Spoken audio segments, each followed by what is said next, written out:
નમસ્કાર દર્શક મિત્રો, આપ જોઈ રહ્યા છો TV9 ઇન્ડિયા। હવે જોઈએ અગત્યના સમાચાર। સુરત પોલીસ દ્વારા શહેરમાં ઠેર ઠેર સીસીટીવી કેમેરા લગાવવામાં આવ્યા છે।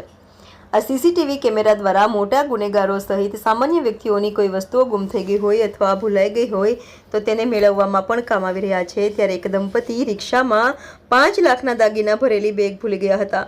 આ અંગે સરથાણા પોલીસને જાણ કરવામાં આવતા સીસીટીવીના આધારે રિક્ષા ચાલકને શોધી બેગ પરત આપી હતી।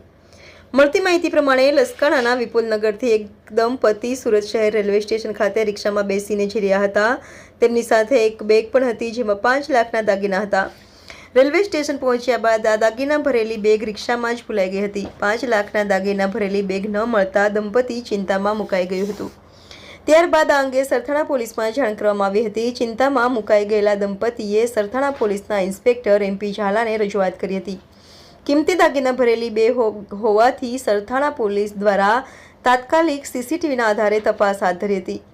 સીસીટીવી તપાસ કરીને જે રિક્ષામાં બેગ ભૂલાઈ ગઈ હતી તેના રિક્ષા ચાલક સુધી પહોંચ્યા હતા। રિક્ષા ચાલકનો સંપર્ક કરી તેની પાસેથી બેગને પરત લેવામાં આવી હતી। ત્યારબાદ આ બે દંપતીને સુપરત કરવામાં આવી હતી, જેથી દંપતીએ પોલીસનો આભાર વ્યક્ત કર્યો હતો। શું નામ ભાઈ તમારું? બરોબર। આ કઈ રીતના તમારે ઘટનાક્રમના આ દાગીના કેમ અહીંયા પોલીસ સ્ટેશન દેવા આવ્યા અને શું ઘટના હતી?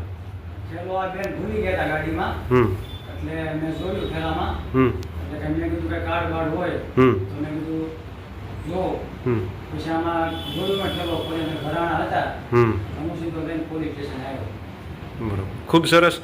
આ સુરતના ઇતિહાસની અંદરમાં સૌપ્રથમ ઘટના છે કે આટલું મોટું લગભગ 3.5 થી 4 લાખ રૂપિયાનો જેવો માતબર રકમની દાગીના, જ્યારે રિક્ષા ચાલક એક જે છે બરોબર, જે સામાન્ય નાગરિકે કહેવાય અને એક જનતાની સાથે સંકળાયેલો વ્યક્તિ છે બરોબર, એની માનવતાના ધોરણે એટલો દાગીનાનું સુપરત કરી મૂળ માલિક સુધી પહોંચાડવામાં સૌપ્રથમ ઘટના કહી શકે કે 3.5 થી 4 લાખ રૂપિયા જેટલી માતબર રકમના દાગીના પરત કર્યા છે। આપ જોઈ શકો છો કે આ જે સમગ્ર દાગીના છે 2 સેટ છે, 4-5 વીંટી છે અને સાથે સાથે બુટી પણ છે। અંદાજે 3.5-4 લાખ રૂપિયાની આપણે કિંમત આંકી શકીએ છીએ। અને સાથે જ આવી માનવતાના ધોરણે જે કામ કરતા રિક્ષાવાળાઓ છે એ પણ સલામ કરવાની ઈચ્છા થાય કે